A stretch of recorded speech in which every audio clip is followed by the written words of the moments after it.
scary stories for once. They're actually from the books.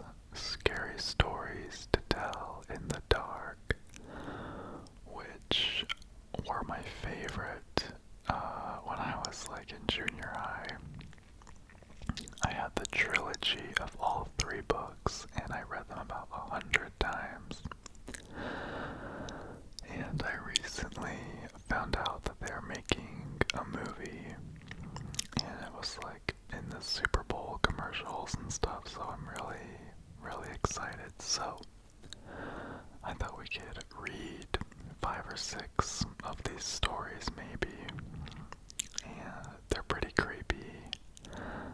They definitely scared me as a kid, and I will put up the pictures, because the book has illustrations, and I'll put up the pictures to each story that was in the book. This is like nostalgic for me. I used to love these, so I hope you guys like them.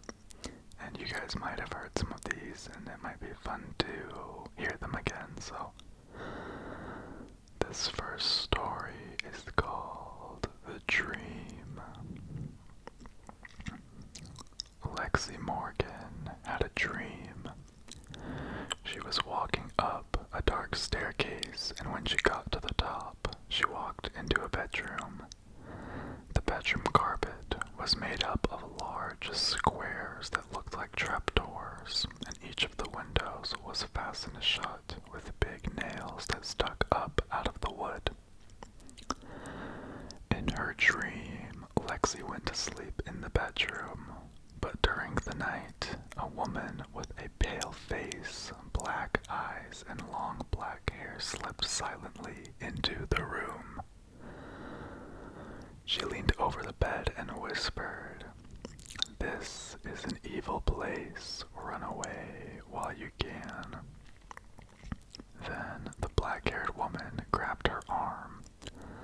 Lexi Morgan woke up with a scream and lay awake the rest of the night, shivering and shaking with fear. In the morning, she told her landlady that she had decided not to go to Kingston after all. "I can't tell you why," she said, "but I just can't bring myself to go there." "Then why don't you go to Dorset?" the landlady said. "It's a pretty town, and it isn't too far." So Lexi Morgan went to Dorset. Someone told her she could find a room in a house at the top of the hill. It was a pleasant-looking house, and the landlady there was a plump, motherly woman, and was nice as could be. "Let's look at the room," she said. "I think you will like it." They walked up a dark carved staircase like the one in Lexi's dreams. In these old houses, the staircases are all the same, Lexi thought.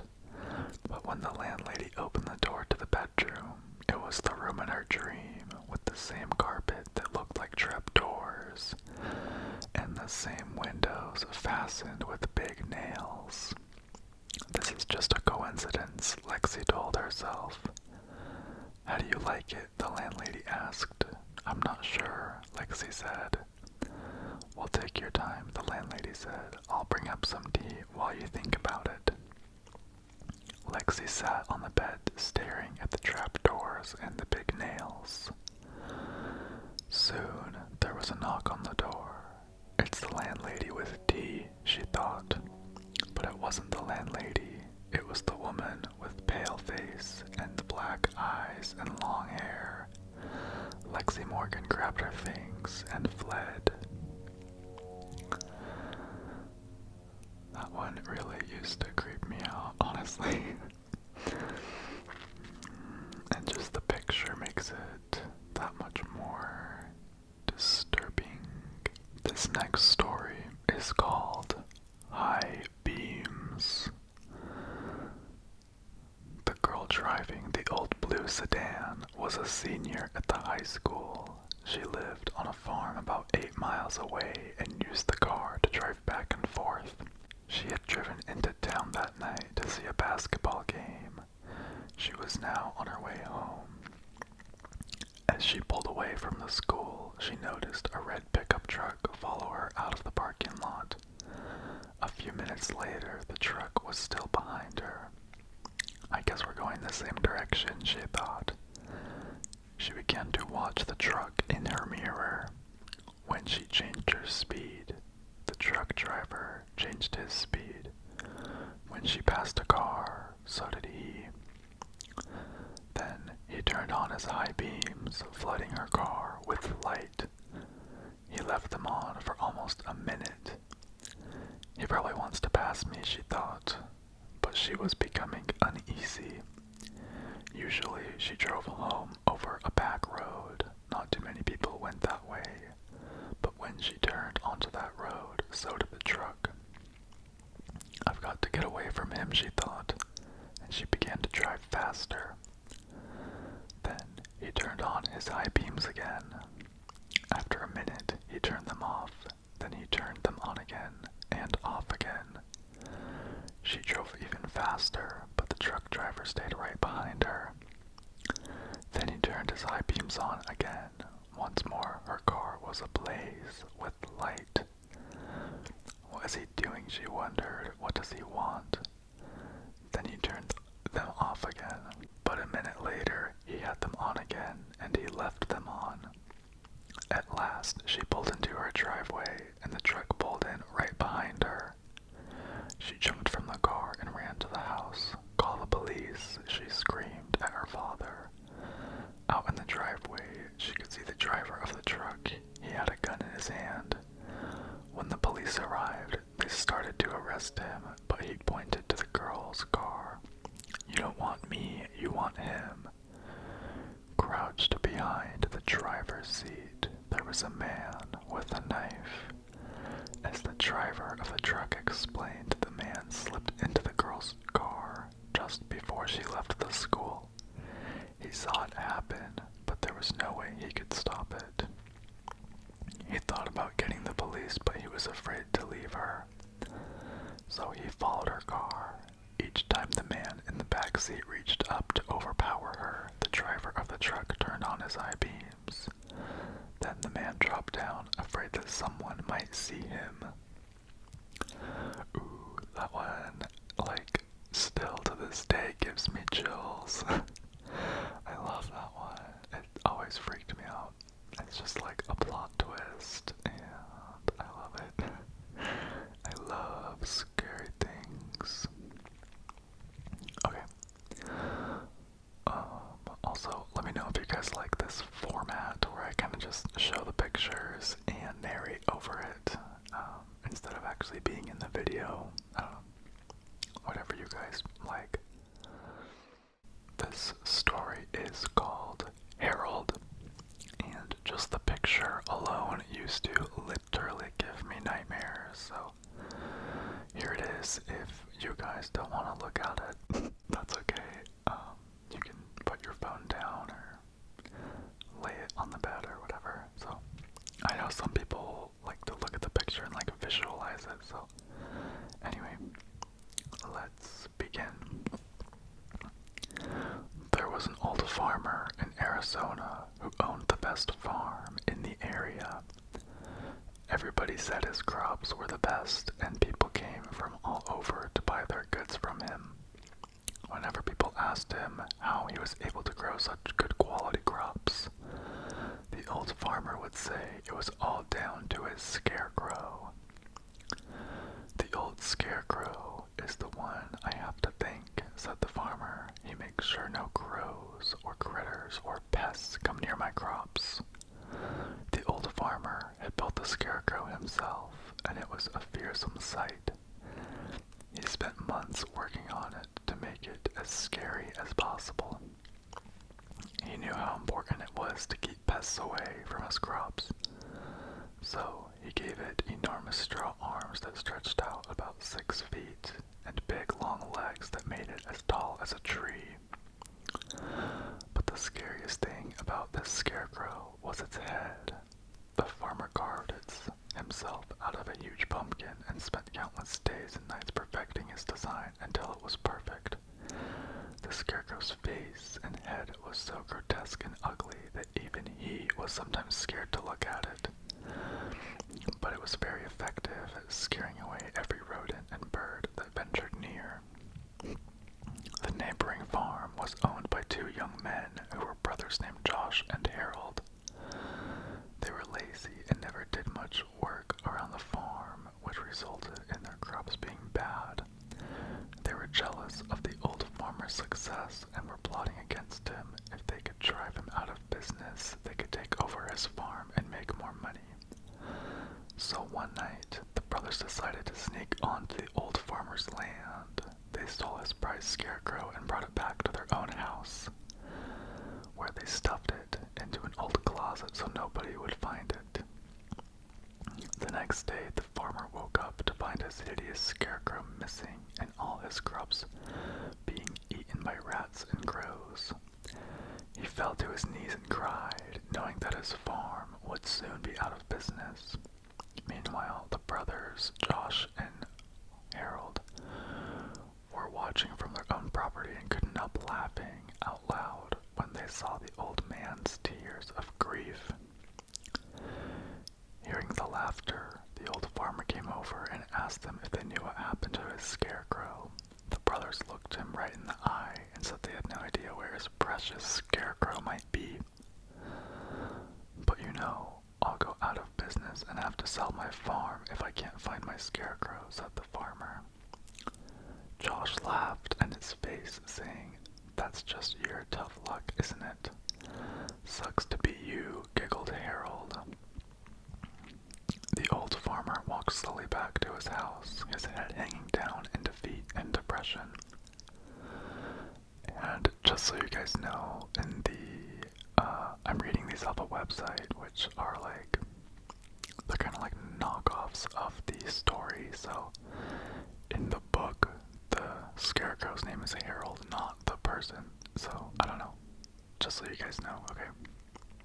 Anyway, that night, Josh and Herald had trouble sleeping, not because they felt any remorse, but because they couldn't get the image of the scarecrow's horrible twisted face out of their minds. They decided they would never be able to sleep as long as that ugly pumpkin head was in their house. So they got up and dragged the scarecrow out of the closet. Herald took a baseball bat and smashed the scarecrow's head to pieces, until all that was left was little bits of pumpkin strewn around the floor. The brothers swept up the pumpkin head and pieces and threw them in the trash. Then they went back to bed and were soon fast asleep, having put all thoughts of the disgusting scarecrow's face out of their heads. Sometime after midnight, Josh and Herald were awoken by the sounds of scratching and clawing at their bedroom door. "Did you forget to put the dog out?" asked Herald sleepily. "We don't have a dog," stammered Josh.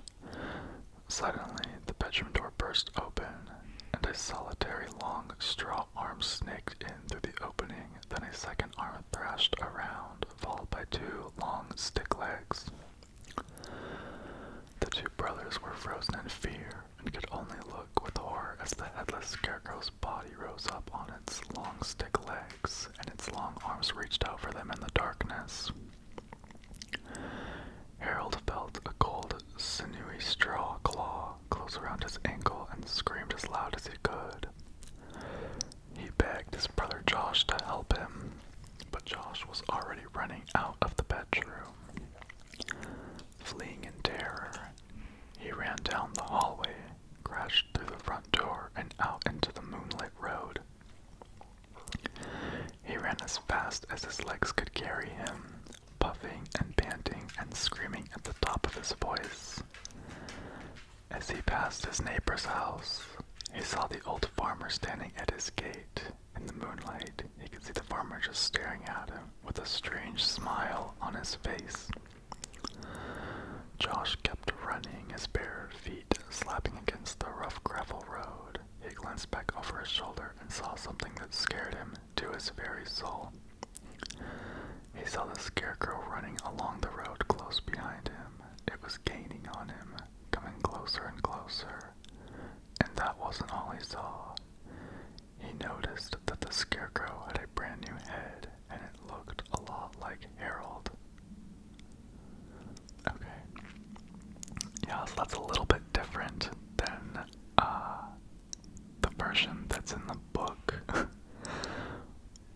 it's still kind of creepy. So anyway, in the book, it's like the two boys make the scarecrow, and at the end, the scarecrow ends up killing one of the boys and like skinning him or whatever. It's like really creepy. Anyway, just the picture alone is really disturbing. This one's called The Little Black Dog. There was an old man named Billy who claimed that he was being followed around by a little black dog.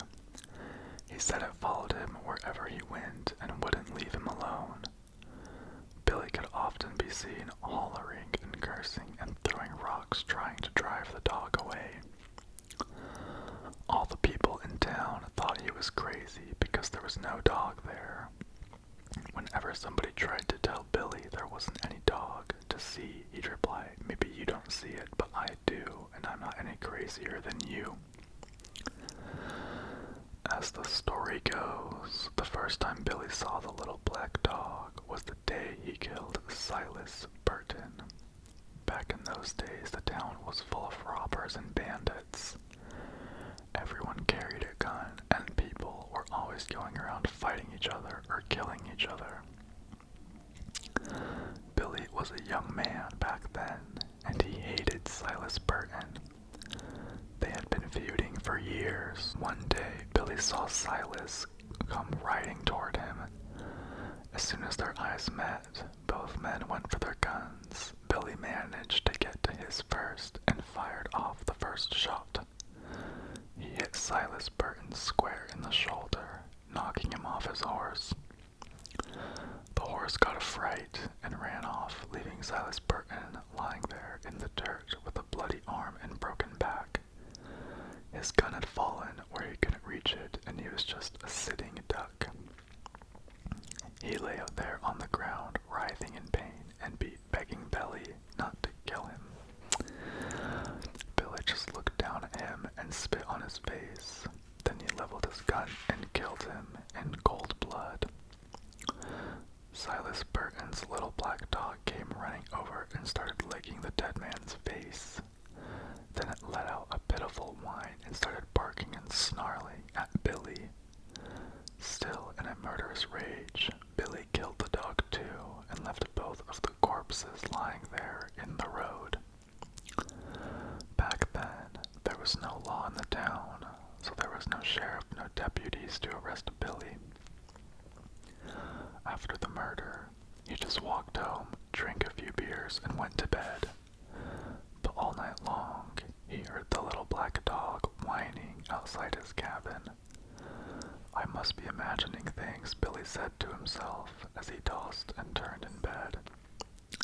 "That dog is dead. I know. I shot it myself." The next morning, when Billy woke up, he looked out the window and saw the dog staring back at him. It was waiting for him outside from the moment on. Not a day went by when he didn't see it. At night, the dog would be scratching on the door and barking to be let in. During the day, it would follow him around town. Billy kept finding black dog hairs everywhere. They were on his sofa, on the floor, in his bed, and sometimes even in his food. The whole house stank of dog. "It ain't my imagination," Billy said. "That's Cy Burton's little black dog." Things went on like that for many years. Then one morning, in the middle of winter, the neighbors didn't see any smoke coming out of Billy's chimney.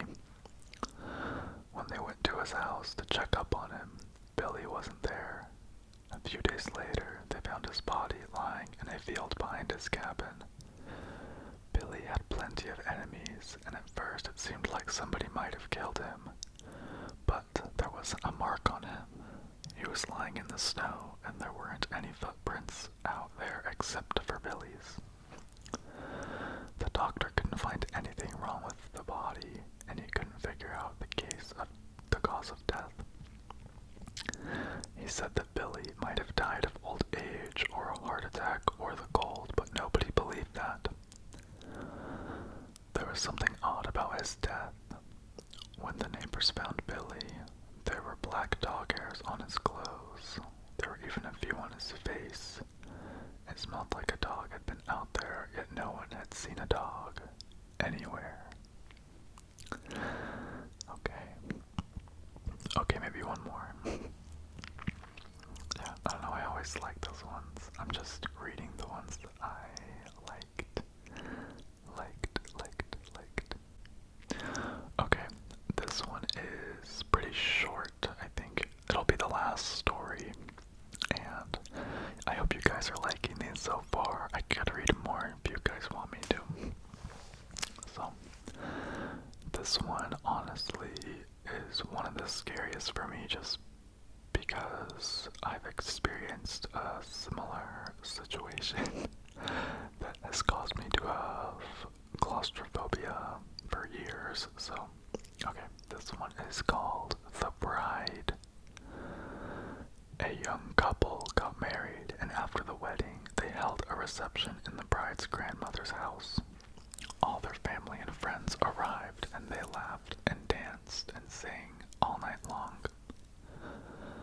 After the wedding reception, the guests decided to play a game of hide and seek. The groom covered his eyes and began counting to 100 while his new bride and the other guests ran out of the room looking for somewhere to hide. Eventually, the groom had found everyone except his beautiful bride. The other guests began calling out her name and searched everywhere for the young woman. They began to grow more and more uneasy when they couldn't find any trace of her. Eventually, they gave up searching, and everybody assumed that the girl had run away and left her husband.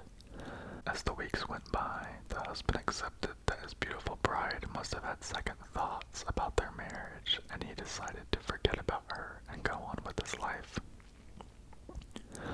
A few years later, a cleaning lady was dusting the attic when she came across an old trunk. Out of curiosity, she opened it. Inside the trunk, she found the rotting corpse of a young woman still dressed in a bridal gown. There was a wedding ring on one bony finger. It was the missing bride.